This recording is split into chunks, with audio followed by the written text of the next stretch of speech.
오늘은 오직 주의 말씀이라는 제목으로 말씀을 드립니다. 교회는 주님의 말씀 위에 세워집니다.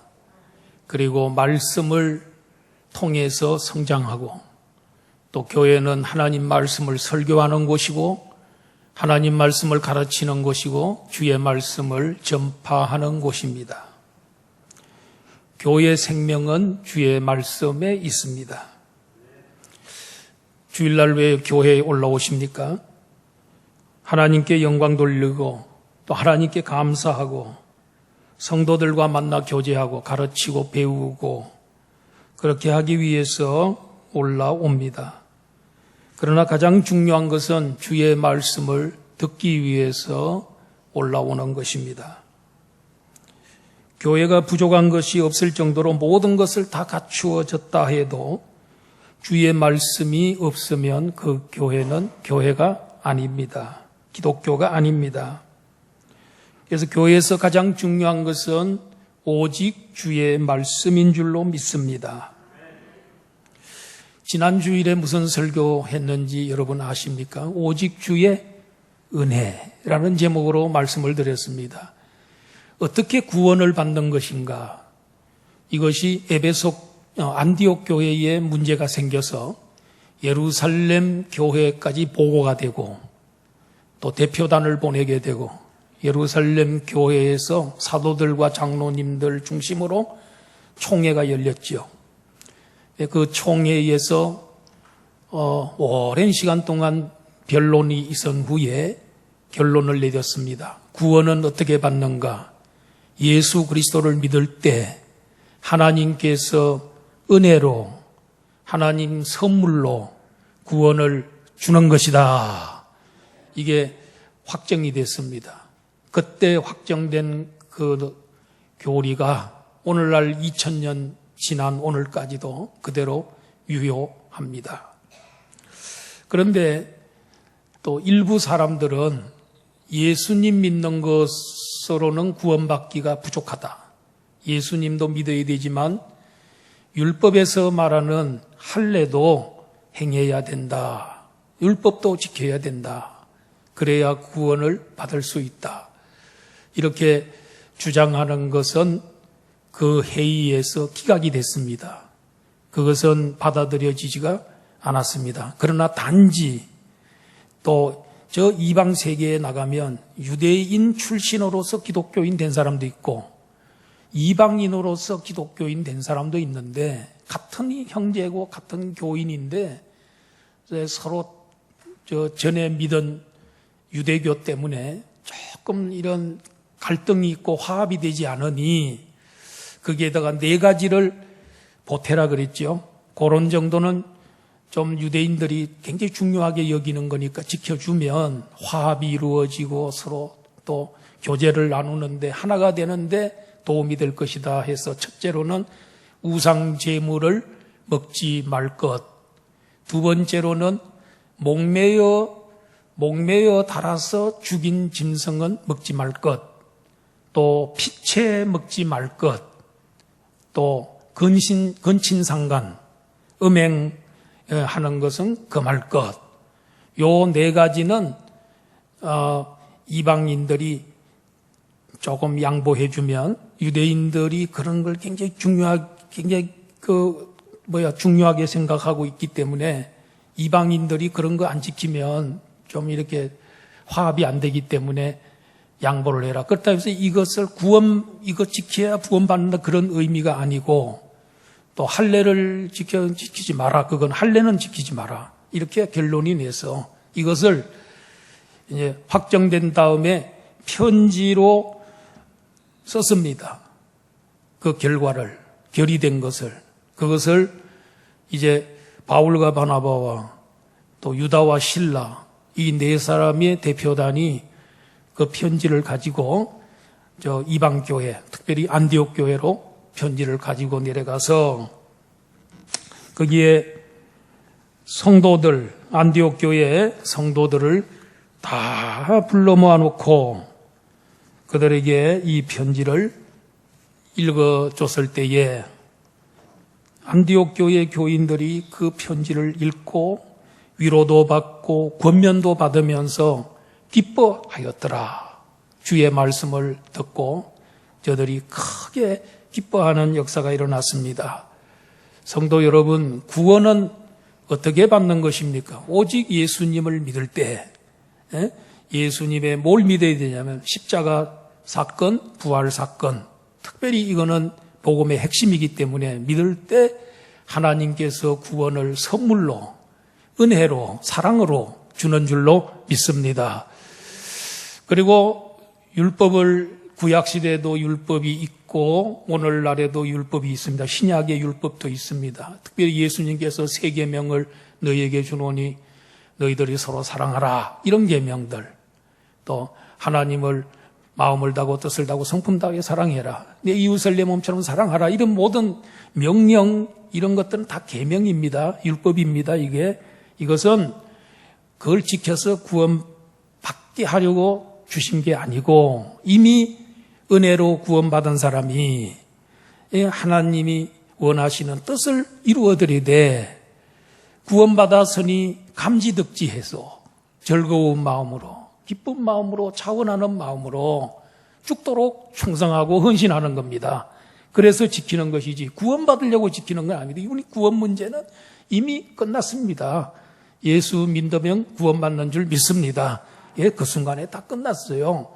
구약에 그것도 하나님이 선택한 백성들에게 이렇게 살아서 세계 모든 민족에게 본이 되고 그들을 다 하나님 내게로 데리고 와라, 모범이 되라, 빛이 되라 하는 의미에서 율법을 준 겁니다. 그래서 우리가 율법이 또 할례도 마찬가지라는 그런 의미로 받아들여야 된다는 것입니다. 그러므로 우리 성도들은 우리의 몸을 하나님이 기뻐하는 산 제물로 드려야 됩니다. 그것이 바로 우리가 드릴 영적 예배입니다. 우리의 몸으로 움직이고 생활하는 모든 것들이 전부가 다 예배가 되어야 됩니다. 지난 6일 동안 월요일부터 토요일까지 여러분 몸을 가지고 예배를 잘 드리다 오셨습니까?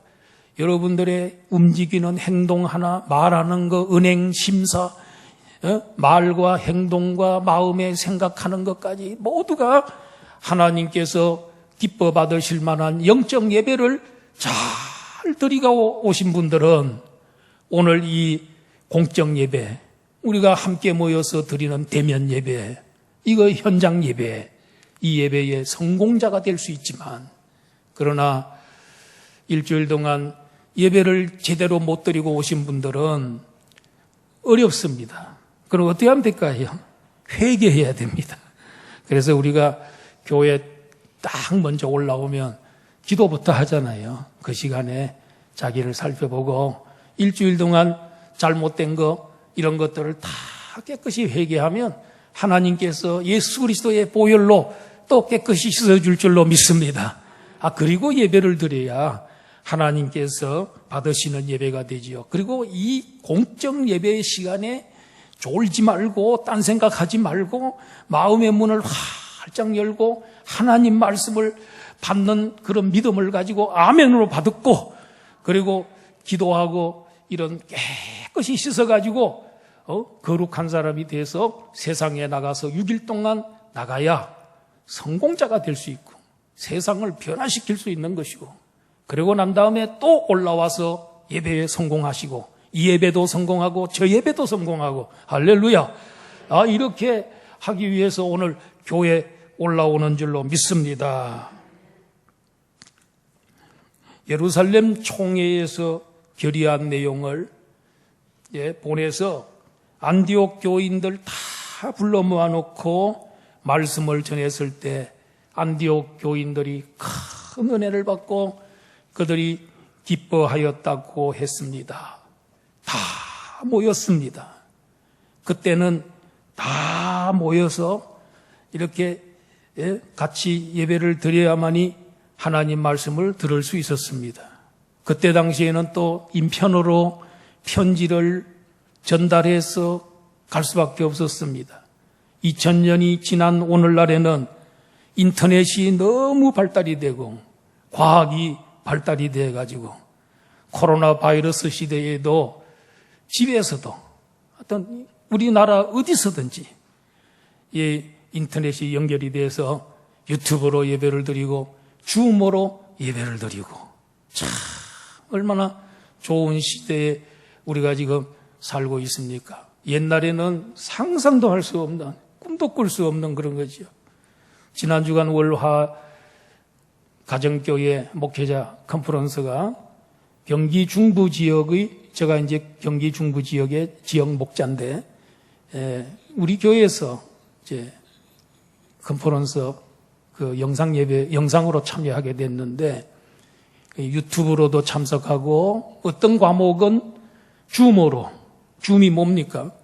여러분 요새 트로트 무슨 그런 프로 같은데, TV 프로 보면은, 그 화면에 벽에 화면이 많이 나오잖아요. 사람들, 가정, 이게 이제 그래서 서로 보고 서로 대화도 통하고, 이렇게 하는 걸 줌이라 그래요, 줌. 예? 그래서 서로 보면서 성경 공부하고, 서로 보면서 회의도 하고, 이런 거 이제 줌으로 한다 그러는데, 이렇게도 하고, 또 유튜브를 통해서도 했습니다. 참, 얼마나 과학이 발달돼. 근데 이 IT 시설이 세계에서 가장 잘된 나라가 어느 나라입니까?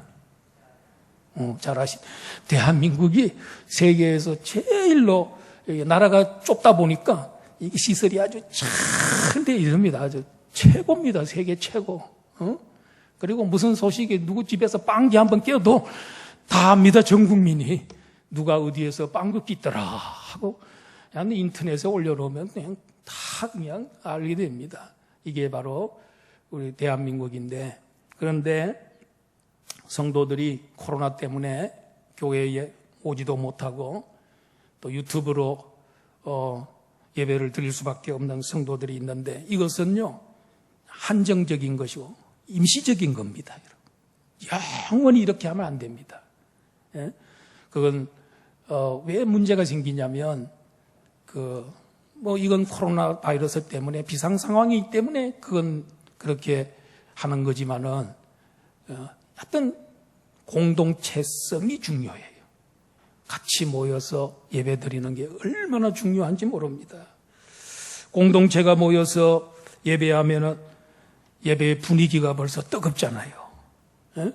옆에 사람 찬양 들으면 같이 막 이렇게 뜨거워지고, 기도할 기도 소리 들으면 뜨거워지고, 또 성도들을 만나니까 막 힘이 막 이렇게 오고, 에너지, 옆에 있는 분의 그 에너지가, 영적 에너지가 내게로 막 이렇게 전달이 되고, 나의 에너지가 그분에게 막 전달되어 나가고, 또 교인들을 이렇게 보면은 장로님들이 뭐 기도한다든가 이런 거 보면은 그 기도를 배우게 되고, 기도를 배우잖아요. 그래서 배울 것 많고 모습만 봐도 은혜가 되고, 또 기도도 잘 되고, 또 직접 만나니 반갑고, 또 예배에 집중할 수 있게 되고. 그런데 집에서 지금 유튜브로 보시는 성도님들 지금 무슨 옷 입고 있습니까? 지금 어디에서 있습니까? 혹시 또 입을 뒤집어 쓰고 보시는 분이 혹시 있을까 모르겠는데, 제가 잘 모릅니다. 제가 확인 잘 안 합니다만은, 그러나 이렇게 옷 다 갖추고 힘들게 나오지만 정성, 여기에 정성을 들이고 이렇게 하는 게, 이게 공동체 예배의 이게 능력이고 축복인 줄 믿습니다. 그래서 모여서 예배 드리라는 거예요. 안디옥 교인들 다 모아놓고 말씀을 읽어줬어, 편지를. 그것처럼 우리도 이제 오늘 또 지난주보다 조금 더 왔죠, 사모님? 그죠? 더 왔습니다. 그러니까, 많이 오셨습니다. 자리 걱정하지 마시고, 다 오시고. 지금은 뭐냐면, 2명씩 앉고, 그 다음 좌석은 1명 가운데 앉고 이러잖아요. 근데 이제 전부 이제 2명씩만 전부 앉아갖고 이렇게 하면은, 우리 30%인가 거기에 이제 딱 맞습니다. 한 의자에 2명씩 쭉 이렇게 앉으면은 맞습니다. 히브리서 10장 25절에 보니까 모이기를 패하는 어떤 사람들의 습관과 같이 하지 말고, 어떤 사람은 습관이 돼가지고 아이고 이 예배도 드리지 말고 이것도 폐합버리고 이것도 참석 안 하고 그냥 이 참석 안 하는데 습관된 사람들처럼 그렇게 하지 말고, 그날이 가까울수록 주의 재림이 가까움을 볼수록 더욱 그리하자, 더욱 열심히 모여야 된다. 이 모임의 축복입니다. 북한에서 몰래 예수님 믿다가 지하교회죠, 발각이 돼서 교화소로 가게 된 한 성도가 있는데, 근데 이 성도가 교화소에 들어가서 얼마나 고초를 당하고 수모를 당했는지 거기에 들어간 사람들은 대부분 죽어 나옵니다. 근데 이 성도님은 끝까지 버티고 하여튼 이렇게 했는데, 또 혼자서 찬송하고 소리 내서 못합니다. 혼자서 속으로 찬송하고 속으로 기도하고 또 속으로 하나님 말씀 외웠던 거 기억하면서 묵상하고, 그래서 이제 주기도문으로 예배를 마치는 거지요. 예배가 신앙이 유지는 됩니다. 혼자서 예배 드리니까 신앙이 유지는 돼요. 근데 이게 세월이 지나버리면 나중에 믿음이 엄청 약해집니다. 그래서 믿음이 막 흔들리는, 불신자하고 비슷하게 돼버립니다. 그런데 성령님께서 그에게 가까이 오셔서 위로해 주시고, 그래서 신앙을, 명맥을 계속해서 유지하다가 나중에 이제 나오게 돼서 이제 남한으로 오게 되고, 또 남한에 와서 대한민국에서 또 신학도 하고 이렇게 목회자가 되고 이런 분들도 있습니다. 그런데 그분들이 그 교화소에 독방에 혼자 있으면서 수년을 이렇게 그 고통을 당하면서 예배도 못 드리고 혼자서 몰래 예배 드리는 그런 상황 속에서 가장 그리운 것이 있었다 그래요. 그게 뭐냐면 온 성도들이 함께 모여서 마음껏 찬양하고 마음 소리 높여 기도하고, 그리고 성도들이 만나서 서로 반가워하고 설교, 하나님 말씀을 설교를 듣고, 이게 최고 그립더라는 거예요. 그립더라는 거예요. 그게 최고의 행복인 걸 몰랐다는 거예요. 거기 들어와서는 알았다는 거예요. 이게 행복이라는 걸 몰랐다는 거예요. 여러분, 이렇게 모여서 오늘도 이렇게 같이 예배 드리는 게 행복인 줄로 믿습니다. 축복인 줄로 믿습니다. 다음 주에는 다 나오세요. 다 나와서 공동체 예배, 이게 중요합니다. 우리 교회도 코로나 이제 19 이전처럼 전 교인들이 다 나와야 됩니다. 예방수칙 잘 지키고 또 하나님의 도우심을 간절히 구하면 하나님께서 우리를 보호해 주시고 승리케 해 주실 줄로 믿습니다. 시편 127편 1절에 보면은 여호와께서 집을 세우지 아니하시면 세우는 자의 수고가 헛되고 여호와께서 성을 지켜주지 않으면 파수꾼의 경성함이 허사로다. 집을 지을 때에 우리 인간의 노력으로만 다 될 것처럼 보이지만 여호와께서 집을 지어준데 도와주지 않으면 집을 완공할 수 없다는 거예요.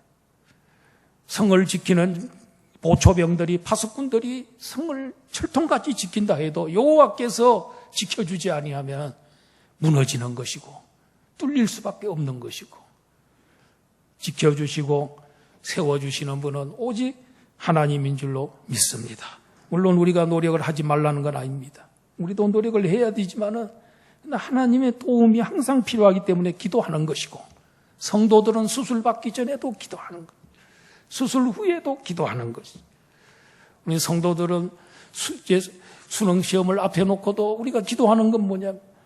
옛날에 어떤 학생은, 제가 옛날에 교회 다닐 때 교회 교육전사 할 때 보면 그 학생 하나는 이제 미대를 들어가려고 준비를 했는데, 여러분 시험 치기 전날 밤에 너무 오랜 시간 동안 거의 밤새워서 미술 공부하다가 그 다음날 시험장에 가가지고 졸음이 와가지고 자버렸어요, 그냥. 그래가지고 떨어졌습니다. 그 하나님이 지켜주셔야 될 것 같아요. 하나님, 그런 조절도 잘해야 돼요. 우리 하나님의 도움이 필요합니다. 안디옥 교회 무리들이 편지를 통해서 위로와 권면의 주의 말씀을 듣고 기뻐했다 그랬습니다. 어저께가 1517년 마르틴 루터가 비텐베르크 대학 정문에다가 95개조의 반박문을, 캐톨릭을 향한 반박문을 내서 종교개혁을 일으켰던, 루터 종교개혁을 일으켰던 날이 1517년 10월 31일, 어저께가 바로 503주년이었습니다. 이 종교개혁을 일으킬 때 5가지로 그들이 주장했던 것이 있습니다. 그 중에서 한 가지가 오직 성경, 오직 성경. 모든 것은 성경에 있는 대로 해야지 여기에 보태도 안 되고 빼도 안 된다. 66권 이 진리, 영원 불변한 이 진리만 믿고 나가야 된다. 그런데 그때 당시에 교황이 저 베드로 성당을 지을 때, 바티칸에 있는 베드로 성당을 지을 때 저 헌금을 딱 떨어뜨리면 동전 소리가 땡그런 날 거 아닙니까? 그러면 그 동전 소리와 함께 죽었던 조상이, 연옥에 가 있던 조상이 천국으로 점점에게 헌금해 주면 가까이에서 나중에 천국 간다. 이렇게 주장을 함으로써 이 대성당을 짓는데 어마어마한 그 재정을 확보하는 일이 있었잖아요. 거기에 대해서 루트가 아니다. 그건 교황의 말이고 하나님 말씀은 그게 아니야. 구원은 오직 의인은 믿음으로 되는 거야. 예수 믿어야 구원받는 거지. 그 무슨 헌금한다고 해서 이렇게 천국으로 가까이 가고 그런 건 없는 것이다. 이것이 종교개혁을 일으키는 그 기점이 된 게, 그의 발화의 그 원점이 된 거지요. 그래서 오직 진리. 우리 성도들은 무엇 때문에 기뻐하고 또 성도의 기쁨이 어디서 올까요? 주의 말씀을 들을 때 오는 줄 믿습니다. 시편 19편 9절 10절 말씀에 보니까 여호와를 경외하는 도는 정결하여 영원까지 이르고 여호와의 법도 진실하여 다 의로우니 검곧 많은 순금보다 더 사모할 것이며 꿀과 송이꿀보다 더 달도다. 우리 성도들은 무엇을 사모해야 되냐? 가장 사모해야 되냐? 세상 사람들은 금을 사모합니다. 그리고 또 수많은 이 순금을 사모한단 말이에요. 그래서 밤낮으로 돈 그런다. 돈밖에 모른다. 그런데 돈이 완전히 우상입니다. 그들의 우상입니다. 그런데 우리 성도들은 그들이 돈을 사모하는 것보다도, 금을 사모하는 것보다, 재물을 사모하는 것보다도 여호와의 말씀을 더 사모해야 된다. 그리고 주의 말씀이 꿀과 송이꿀보다 더 달아야 한다. 여러분들도 설교 들을 때, 하나님 말씀 읽을 때 그 말씀이 꿀처럼, 송이꿀처럼 답니까? 아멘? 왜 못하실까? 마스크를 써서 소리가 안 들리는 거군요. 제가 요새 귀가 좀 어두워서 잘 못 듣는 것 같습니다. 하여튼 그렇게 달게 좋아. 말씀 있는 곳이라면 어디든지 쫓아가. 저도 참 젊은 시절에 하나님 말씀 듣고 싶어서 그냥 부흥회는 다 쫓아다니고, 심지어는 저 구로동에서 저 서대문 그 순복음교회까지 은혜 받으러 쫓아다니고, 이렇게 했어. 참 이 얼마나 말씀이 좋고 그리고 좋은지 너무너무 달고 좋았습니다. 성도들은 주의 말씀 때문에 기뻐해야 될 줄로 믿습니다. 유다와 신라가 선지자이기 때문에 그들도 여러 말로 안디옥 교회 형제를 권면하여 굳게 하였다고 했습니다. 신약 시대에도 선지자 직분이 있습니다. 교회의 모든 직분도 은사이기 때문에 교회를 세우는 데만 사용해야 합니다. 이 은사는 뭐와 같습니까? 그리스도의 몸에 붙어있는 지체와 똑같습니다. 우리 몸에 여러 가지 지체들이 있는데 사지백체가 있는데 다 기능이 다릅니다. 마찬가지로 하나님께서는 여러분들에게 각자에게 전부 은사를 다 나눠줬어요. 은사란 말은 선물이란 말, 기프트, 선물인데 그건 왜 주셨냐면 그걸 가지고 교회 세우고 다른 성도 섬기라고 세운 거예요. 그 중에 직분의 은사도 있다는 거예요. 사도, 선지자, 복음 전하는 자, 목사와 교사 이런 직분, 여기에는 사도직, 또 장로직, 그 다음에 선지자직, 그리고 선교사직 이런 모든 것들은 전부 은사라는 거예요. 성령께서 성도들 각자에게 주신 선물이라는 것입니다. 여러분 이것 그렇기 때문에 이 직분을 가지고 남에게 봉사하고 또 잘 사용해서 교회를 세우고 그리스도의 몸을 든든하게 세워야 됩니다. 근데 어느 한 지체라도 병이 들었다든가 어느 지체가 장애가 있다든가 하면 몸이 그 지체 때문에 불편합니다. 그리고 어떤 지체는 온몸에 고통을 줄 수도 있습니다. 몸을 불편하게 할 수 있습니다. 눈이 어둡다 그러면 여러분 예수님 말씀이 뭐냐면 이 눈이 어두우면 마음이 어둡다 그랬어요. 여러분 눈이 잘 안 보이고 있게 돼보세요. 백내장이 꼈다든가 이렇게 하면 마음이 자도 모르게 우울하고 어두워진단 말이에요. 이게 이 지체 사용을 잘 해야 돼. 자기 기능을 잘 해야 된다는 거예요. 그래서 온몸이 기능을 잘하도록 서로서로 도와야 되는 것이죠. 유다와 실라도 선지자들이기 때문에 여러 말로 형제들에게 권면하여 굳게 하였다고 했습니다. 은사 사용 잘해야 됩니다. 그래서 이 두 사람은 예루살렘으로 가고 바울과 바나바는 안디옥에 유하며 수다한 다른 사람들과 함께 주의 말씀을 가르치며 전파하였습니다. 교회에서는 주의 말씀만 가르쳐야 합니다. 그리고 주의 말씀만 전해야 합니다. 교회는 갑부가 되는 경제학을 가르치는 곳이 아닙니다. 권력을 잡기 위해서 정치학을 가르치는 곳이 아닙니다. 그리고 사람들과 잘 사귀고 세상을 잘 살아가게끔 가르치는 처세술을 가르치는 곳도 아닙니다. 건강을 가르치는 무병장수할 수 있도록 건강학을 가르치는 곳도 아닙니다. 오직 주의 말씀만 가르쳐야 합니다. 그런데 희한한 것은 주의 말씀만 가르치고 듣고 그대로 살면 하나님께서 경제적으로도 축복해 주시고 정치적으로도 축복해 주시고 처세술도 잘하게 해 주시고 그리고 또 건강하게 해 주시고 보너스로 다 주는 겁니다. 여러분 하나님께서 아브라함을 만났을 때에 너가 본토 친척 아비집을 떠나 내가 너에게 지시한 땅으로 가기만 하면 내가 너에게 큰 복을 주겠다. 너의 후손이 하늘의 별처럼 바닷가의 모래처럼 많게 해주겠다. 그리고 땅을 너에게 주겠다. 그리고 너의 후손으로 말미암아 천하 만민이 복을 받도록 복덩어리가 되도록 해줄 거마 하고 약속하셨어요. 근데 약속만 해주셨어. 첫날에 벌써 이런 하나님의 약속은 약속만 해도 다 받은 거 이미. 틀림없이 주실 거니까. 근데 그 축복을 진짜 실제로 받는 그날이 언제입니까?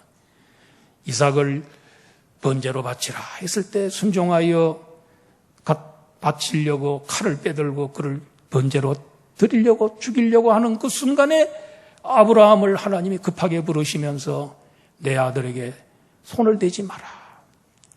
네가 이제야 나를 진짜 경외하는 줄, 네가 너의 아들을 아끼지 아니하고 내게 주는 그런 그 사랑을 내가 알았다. 내가 너에게 복주고 복주며 번성케 하고 번성케 하게 했다 하면서 하나님이 아주 처음에 약속한 복에다가 더해서 엄청나게 주셨습니다. 성도 여러분, 우리도 그의 나라와 하나님의 의를 열심히 구하고 살면 이 모든 것을 더해 줄 줄로 믿습니다. 그러니까 우리 이미 복을 받았지만은 순종하고 하나님 말씀대로 살면요 넘치는 복을 받을 줄로 믿습니다. 36절 이하를 보면은 바울이 바나바에게 우리가 주의 말씀을 전한 각 성으로 다시 가서 형제들이 어떠한가 방문하자 하고 제안을 했습니다. 즉 말하자면 제1차 선교 여행지를 우리가 다시 한번 돌아보면서, 그때는 그렇게 한 곳에 너무 오래 머물 수 없기 때문에 교회를 개척했는데, 그 가정교회가 쭉 지역에 세워졌는데 그 가정교회들이 잘 되고 있는지 한번 살펴보고 오도록 하자 해서 그게 이제 2차 선교 여행이지요. 그래서 시차를 가자고 했습니다. 여러분, 이 가정교회가 건강한지가 참으로 궁금했던 겁니다. 가정교회는 목자가 목원을 관심을 가지고 돌봐야 합니다. 잠시라도 무관심하면 금방 약해지고 사랑이 식어지고 고난과 시련에 흔들리기 쉽고 사탄이 끊임없이 시험합니다. 양이 이리에게 잡혀 먹힐 수도 있습니다. 며칠 전에 안양에 있는 아주 중진급 목사님들하고 식사를 나누는 중에 식사 종류가 이제 이렇게 나누는데 소 종류 이렇게 먹는데 한 목사님이 양고기를 신청을 했어요. 그래서 한참 먹다가 목사님들이 목사님이 양을 보호해야 되고 양을 사랑해야 되는데 목사님은 왜 양을 잡아먹느냐 그랬어요. 그래서 그 목사님들 뭐라 그러냐, 목사님들 참 재밌어요. 아주 그 유머들이 많고, 그래서 그 양을 잡아먹는 사람을 뭐라 그러느냐 이랬단 말이에요. 그랬더니 어떤 분은 절도요 강도요, 성경에 양우리에 넘어가서 그 절도요 강도요, 그래서 절도고 강도라. 절도 강도가 양을 훔쳐는 갔지만은 또 잡아먹는지 안 먹는지는 잘 모르지 않느냐. 그랬더니 양을 잡아먹는 건 뭡니까? 어떤 목사님이 일입니다. 일이. 그래서 양을 잡아먹는 일이거든요. 그래서 목사님은 양을 보호하고 인도하고 사랑해야 되는데 양을 잡아먹으니 목사님이 일이 목사입니다. 네, 이렇게 이제 재미있는 표현을 했는데, 여러분 어떻든 시편 23편을 보니까 이 목자의 사명이 뭐냐면 인도하는 일. 앞에 서서 늘 양들을 인도하는, 푸른 폴밭 잠잠한 물가로 인도하고, 그리고 의의 길로, 항상 옳은 길로만 돼. 사탄은 멸망의 길로만 끌고 가지만 목자는, 하나님 목자는 선한 길로만 인도하시는. 그리고 두 번째로는 사망의 엄침한 골짜기에서 보호해주는 일, 막대기와 지팡이를 가지고 보호해주는 일을 한단 말이에요. 그런가 하면은 마지막에는 여호와의 집으로, 여호와께서 그들을 자기 하늘나라 집으로 데리고 와서 그들과 함께 영원히 사는, 같이 살아주는, 이게 바로 목자의 사명이다. 우리 안양 북부교회 목자님들 코로나 바이러스 때문에 활동도 제대로 못하고 위축되어 있지만 이번에 이제 다시, 지금부터 이제 다시 또 일어나셔서 목자의 사명 잘 감당하시고 우리 목원들을 인도해 주세요. 좋은 길로만 인도해 주세요. 그리고 보호해 주세요. 악한 짐승으로부터 보호해 주세요. 그런가 하면 그 함께 영원히 사는, 이런 축복, 이것을 우리 목자들이 베풀어 주셔야 됩니다. 이 일을 잘 감당하기를 축원합니다. 그리고 이제 이 예루살렘 교회에서 사도들과 장로들이 총회를 한 그 내용을 그 안디옥 교회에 보내면서 그 내용에 보면 줄줄이 절절히 뭐냐면 형제들아, 형제들아 이렇게 호칭을 하고 있어요. 그리고 계속 형제들이란 말이 엄청 많이 나와요. 이거 보니까 안디옥 교회 교인들이나 예루살렘 교회에 있는 사도나 장로들도 선지자들도 선교사들도 다 뭡니까? 형제구나. 근데 우리 기독교에서는 형제라 그러지 않고 뭐라고 부르지요? 목사님, 장로님, 집사님, 권사님, 직분으로 이름을 부르잖아요. 근데 여기서 보니까 여기는 형제들아 하고 이렇게 부르는 거예요. 이게 참 멋있는 말 같아요. 그래서 뭐 지금은 바꿀 수 없겠지만은 어떻든 우리 한국교회 홍정길 목사라는 분이 있었죠. 남서울교회 담임하시던 분은 이런 구절 때문에 교회에서 성도님들을 부를 때 나이가 자기보다 더 많은 여자 성도님들 보고 누님 그랬단 말이에요. 그 누님이라고 부르고 그 다음에 그들은 또 동생 또 이렇게 하고 근데 하여튼 큰 목사님인데 그걸 그 교회에서는 또 그렇게 실천을 했다는 거예요. 여러분 성도 여러분 우리의 이 직분이라고 하는 것은 이 세상에 살아있을 때만 직분이 존재하는 겁니다. 예? 그렇기 때문에 여러분이 은퇴하기 전에 여러분에게 주신 이 은사, 이 직분 잘 열심히 감당하다가 충성스럽게 하나님께서 여러분들에게 복을 주려고 천국에서 영원히 복락을 누리라고 상급을 주려고 직분 준 겁니다. 이 직분 천국 가져가는 거 아닙니다. 이 세상에 있을 동안 은퇴하기 직전까지 그겁니다. 그렇기 때문에 열심히 감당하시고 천국 가면 장로님, 목사님 이런 호칭 없습니다. 전부 뭡니까? 형제요 이렇게 부릅니다. 천국 가면 가족은 한 가족밖에 없습니다. 한 아버지 하나님 밑에 모든 구속받은 성도들은 다 형제입니다. 그 중에 딱 구분되는 형님이 한 분 계십니다. 맏형, 장자 누구죠? 예수님. 예수님만 맏형이시고 나머지는 전부가 다 우리 형제로 통합니다. 자매도 없습니다. 거기는 다 형제입니다. 아들입니다. 전부 아들로 통합니다. 이렇게 아들로 불러주는 거죠. 뭐 거기에 성이 있겠습니까? 어떻든 뭐 가보면 알겠지만은 다 하나님의 자녀들 그리고 형제들로 통하는 것이죠. 참 이 형제라는 이 명칭이 얼마나 귀하고 아름답고 사랑스럽고 다정한지 모릅니다. 천국에는 한 가족만 있을 뿐입니다. 다른 가족은 없습니다. 아버지가 한 분이기 때문에 그렇습니다. 바나바는 선교지 탐방을 갈 때에 제1차 선교 여행 때 버가에서 떠나 예루살렘 집으로 도망간 마가 요한을 데리고 가자 했지만은 바울은 반대했습니다. 요한은 바나바의 조카라고도 하고 또 사촌이라는 동생이라는 그런 또 그렇게 표현된 것도 있습니다.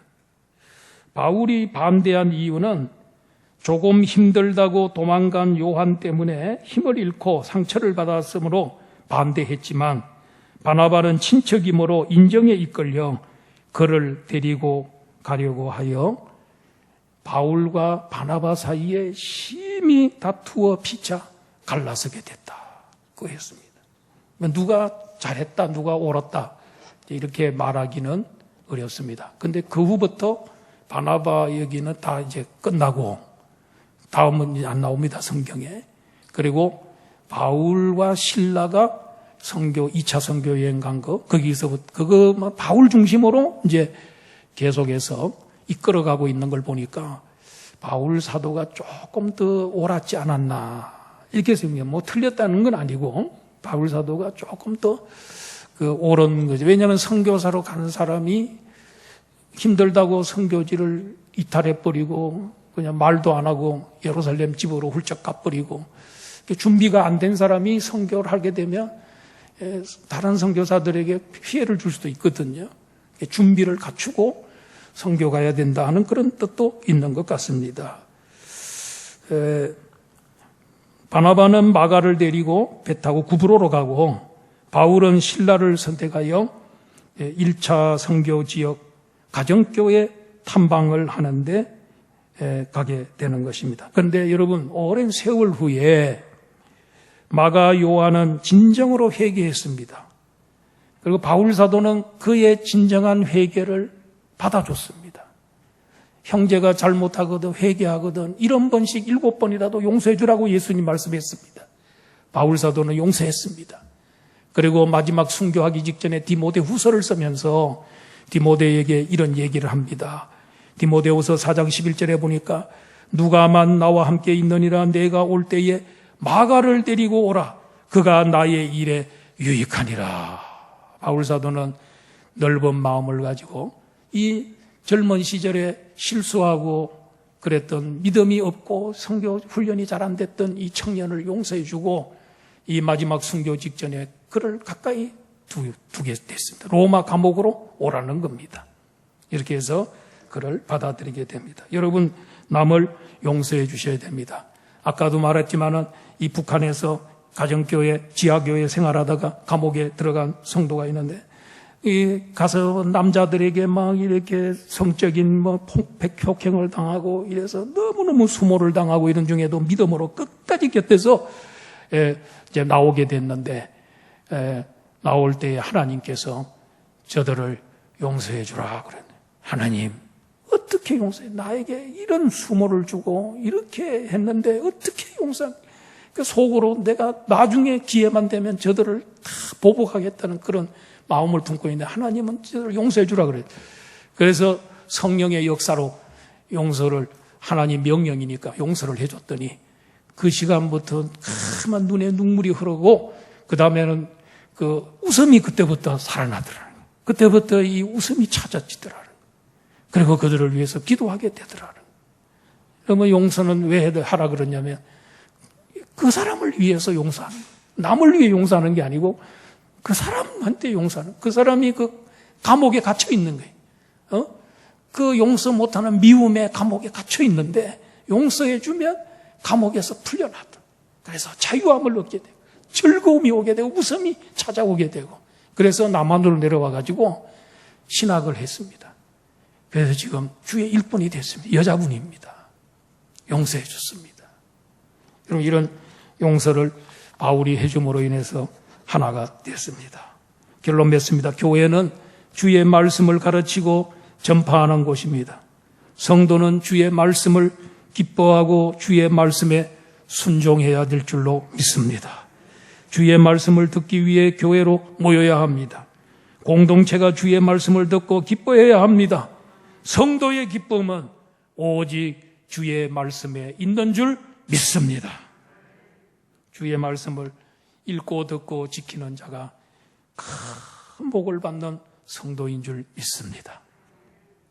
아버지의 하나님, 은혜를 감사합니다.